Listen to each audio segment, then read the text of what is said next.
जय हिंद दोस्तों, वक्फ बिल के ऊपर हम काफी दिन से वीडियोस बना रहे हैं और लगातार आपसे कह रहे हैं कि आपको इस तरह से ईमेल करनी है।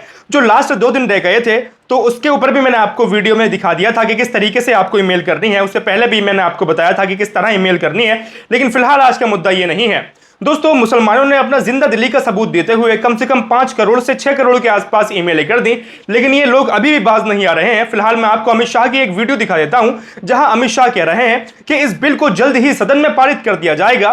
तो दोस्तों, सबसे पहले मैं आपको बता दूं, इसके अंदर 40 बदलाव किए जाएंगे और सबसे बड़ा बदलाव यह है कि वक्फ जो बिल है इसकी कमेटी में एक हिंदू शख्स भी होगा, यानी एक गैर मुस्लिम भी होगा। यानी आप सीधा सीधा ये देख सकते हैं, कोई राम मंदिर है, जैसे आप राम मंदिर को ले लीजिए, उसकी कमेटी में एक मुसलमान शख्स हो सकता है। दोस्तों, ये बात बिल्कुल आपको अजीब लग रही होगी। दोस्तों, सबसे पहले मैं आपको अमित शाह साहब का वीडियो दिखा देता हूं, उसके बाद हम असदुद्दीन ओवैसी साहब का वीडियो देखेंगे, जहां पे असदुद्दीन ओवैसी साहब ने रिप्लाई दे रहे हैं। अमित शाह सीधे सीधे स्टेज पर खड़े होकर के ये कह रहे हैं जो वक्फ बिल है उसे जल्द ही हम पारित करवा लेंगे। दोस्तों, फिलहाल मैं अमित शाह का आपको ये वीडियो दिखा देता हूं। वक्फ संशोधन विधेयक 2024 वक्फ संपत्तियों के प्रबंधन और संरक्षण और उसके दुरुपयोग तीनों को कमिटेड है और आने वाले दिन उसके दुरुपयोग यानी आप समझ सकते हैं। बाकी वीडियो दिखाता हूं मैं आपको। आज देश के कई करोड़ लोगों के जीवन का सरल जीवन का आधार बनी हुई है। 5 लाख तक का स्वास्थ्य से जुड़ा सभी खर्चा। दोस्तों, आपने अमित शाह साहब का ये वीडियो देख लिया होगा, जहां अमित शाह साहब साफ साफ कह रहे हैं कि जो वक्फ बिल के खिलाफ जो हम कानून लाए हैं उसे हम जल्द ही पारित करा लेंगे। दोस्तों, फिलहाल मैं आपको असदुद्दीन ओवैसी साहब का एक वीडियो दिखा देता हूं, जहां असदुद्दीन ओवैसी साहब इन्हें रिप्लाई दे रहे हैं। 96 से प्रोसेस शुरू हुआ, कोर्ट को गए, कोर्ट उल्टा करते गए, गलत फैसले लेते गए। अब कोविंद साहब को तो बनाए हैं, प्रेसिडेंट ऑफ इंडिया थे, उनको जिम्मेदारी दी गई है। अब क्या बोल सकते हैं उसके बारे में? यही बोल सकते हैं कि ये हमारा जो स्टैंड है हम उस पर कायम रहेंगे। अब वो अगर कल सरकार गिर जाएगी तो क्या होगा बताइए? अगर ये बीजेपी की सरकार गिर गई 2026 में, फर्ज करिए, अल्लाह करे हो जाए, नहीं मालूम, अगर गिर गई क्या करेंगे? क्या करेंगे बताइए? कैसे करेंगे? आप क्या करेंगे? टेन्योर क्या होगा उसका? आप बोलेंगे नहीं, टेन्योर होगा 29 तक ही, या फिर टेन्योर होगा 5 साल का।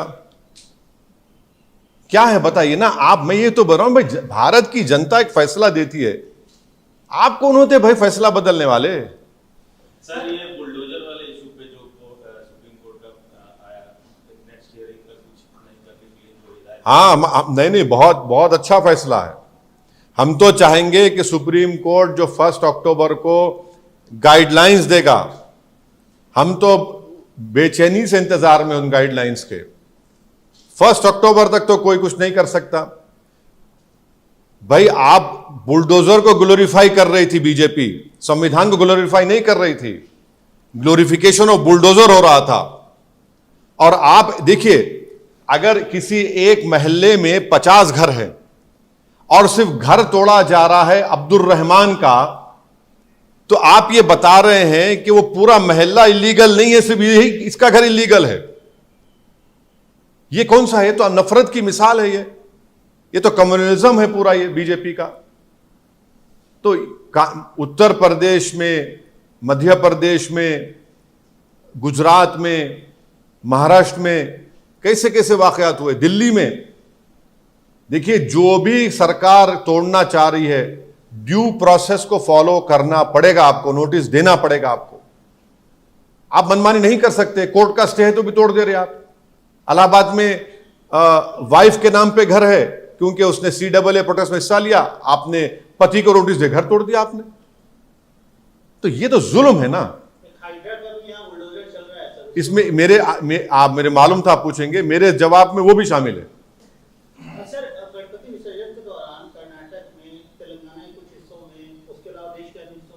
नहीं, तेलंगाना में कहीं पर भी कुछ नहीं हुआ अल्हम्दुलिल्लाह। तेलंगाना में पीसफुल रहा, दोनों कम्युनिटीज ने मिलकर। हाँ, थोड़े बहुत है बात, जहरीले लोग हैं, वो अपनी कोशिश करते रहते हैं, मगर तेलंगाना में पीसफुल हो गया। कल जलगांव में वहाँ पर कुछ हो रहा था रात में, तो वहाँ के मैं जलगांव के SP से बात किया, मैं उनको शुक्रगुजार हूँ। उन्होंने बोले हम पूरा एक्शन ले रहे हैं, आप बिल्कुल मुतमईन रहिए। कर्नाटका में हुआ 2-3 जगह पर, तो अफसोसनाक बात है, नहीं होना था। मिलाद का जुलूस होने वाला है सर, कुछ अपील करेंगे, कुछ मैसेज? नहीं नहीं, हम तो ये भी पुरअमन जाएगा, पुरअमन जाना चाहिए और पीसफुल जाना चाहिए। हम पूरा कोऑपरेट कर रहे हैं, इसीलिए तो मिलाद कमेटी ने गणेश विसर्जन को सामने रखकर उसको 5 दिन के लिए उसको मुलतवी किया, अमन के लिए, पीस के लिए। हमारा खुद पार्टी का पिछले 55-60 साल से हमारा जलसा होता है, तो वो विसर्जन से एक दिन पहले मुशायरा और जलसा होता था, हमने उसको 1 वीक पोस्टपोन कर दिया। हमारी पार्टी ने बहुत बड़ा डिसीजन, कभी हमने ऐसा पोस्टपोन नहीं किया था। हमने फैसला लिया कि चलिए तेलंगाना के अमन के लिए बहुत ज़रूरी है, क्योंकि हैदराबाद में विसर्जन से 2 दिन पहले से भी गणेश उठाना शुरू हो जाते, तो हम बोले पीसफुल तरीके से हो जाए, फिर हम अपना पब्लिक मीटिंग करेंगे। और हमको उम्मीद है कि इंशाल्लाह ये मिलाद जुलूस भी पीसफुल जाएगा। और मैं तमाम लोग जो उसमें शिरकत करेंगे उनसे भी अपील करूंगा कि आप याद रखिए कि हैदराबाद का अमन, तेलंगाना का अमन बहुत इम्पोर्टेंट है, और पूरा पुलिस से कोऑपरेट करिए। और अपनी आप, ये एक पॉलिटिकल जुलूस नहीं है, बल्कि एक ये प्रॉफिट मोहम्मद सल्लल्लाहु अलैहि वसल्लम की आमद की खुशी में आप हम निकल रहे हैं। तो वज़ू से रहिए, और जहाँ पर मस्जिद में अज़ा होगी वहाँ नमाज़ पढ़िए। किसी को भी अपने जुलूस से तकलीफ़ मत होने दीजिए, किसी को भी, और ये बहुत ज़रूरी है। इजराइल का मेजर अटैक कैसा लगता है सर? बहुत लोग मर गए, कई लोग। इजराइल जो है दुनिया का सबसे रेसिस्ट कंट्री है। अपार्थाइड अगर कहीं जिंदा है दुनिया में तो इजराइल में जिंदा है। और इजराइल में पैलेस्टाइन के लोगों के लिए रोड अलग है, और इजराइलियों के जो सिटीजन है उनके लिए रोड अलग है। वेस्ट बैंक और गाजा एक ओपन प्रिजन बन चुका है। इजराइलियों ने 40,000 के करीब लोगों को मौत के घाट उतार दिया है अपने टेररिज्म की वजह से। इजराइल एक टेररिस्ट स्टेट है। 10,000 से ज्यादा बच्चों को मार दिया, 15,000 से ज्यादा महिलाएं मर गई हैं, 13 लाख के करीब लोग बेघर हो चुके हैं, कोई अस्पताल बाकी नहीं रहा। और ये दुनिया ये देख रही है तमाशा। अभी अमित शाह जी का एक्स में पोस्ट आया है जिसमें से एक जो उन्होंने बात की, दिस रिफ्लेक्ट्स मोदी जी's iron will to bolster our democracy through clean and financial efficient elections and accelerate economic growth. क्या क्या क्लीन, क्या फिर से पढ़िए जरा वो। रिफ्लेक्ट्स दिस रिफ्लेक्ट्स मोदी जी's iron will to bolster our democracy through clean and financial. रुक जाइए, इलेक्ट्रल बॉन्ड क्या था फिर? अमित शाह बोलो, इलेक्ट्रल बॉन्ड क्या था बोलिए। अरे कुछ तो बोलो यार, इतने तो कान में फूल नहीं है हम जनता के। इलेक्ट्रल बॉन्ड में तो आपने मलाई खा ली, आपने तो पैसा उन गोश्त की फैक्ट्री वालों से तक लिया, 10 करोड़ रुपए लिए।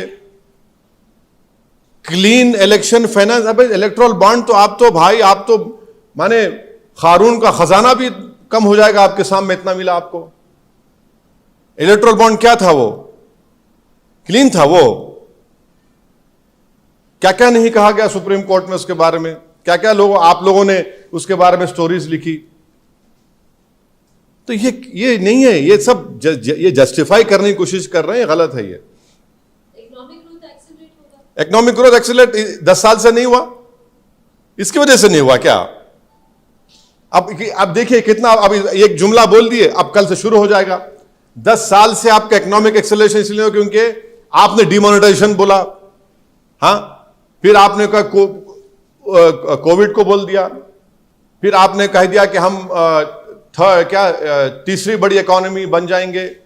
कितने बहाने बनाएंगे? आपकी पूरी पॉलिसीज गलत है, जिससे देश का गरीब, किसान और खास तौर से युवा परेशान है। भाई 10 साल में आपने क्या दिया? अनएम्प्लॉयमेंट कितना भारत में ज्यादा है? पूरे विश्व में सबसे ज्यादा हाईएस्ट युवाओं में अनएम्प्लॉयमेंट भारत में है। आपने तो जीएसटी उस हेल्थ के उस पर भी लगा दिया आपने, इंश्योरेंस के ऊपर भी। क्या बात कर रहे हैं? दोस्तों मैं उम्मीद करता हूं आपने इस वीडियो को पूरी तरह से देखा। जो हमने ईमेल करी थी तो बिल्कुल उन्हें ज़ाया करने की कोशिश यहां पर की जा रही है। दोस्तों मैं उम्मीद करता हूं आपको इस वीडियो के माध्यम से पूरी तरह समझ में आ गया होगा। मिलते हैं इसी तरह की अगली वीडियो में। वीडियो पूरा देखने के लिए शुक्रिया।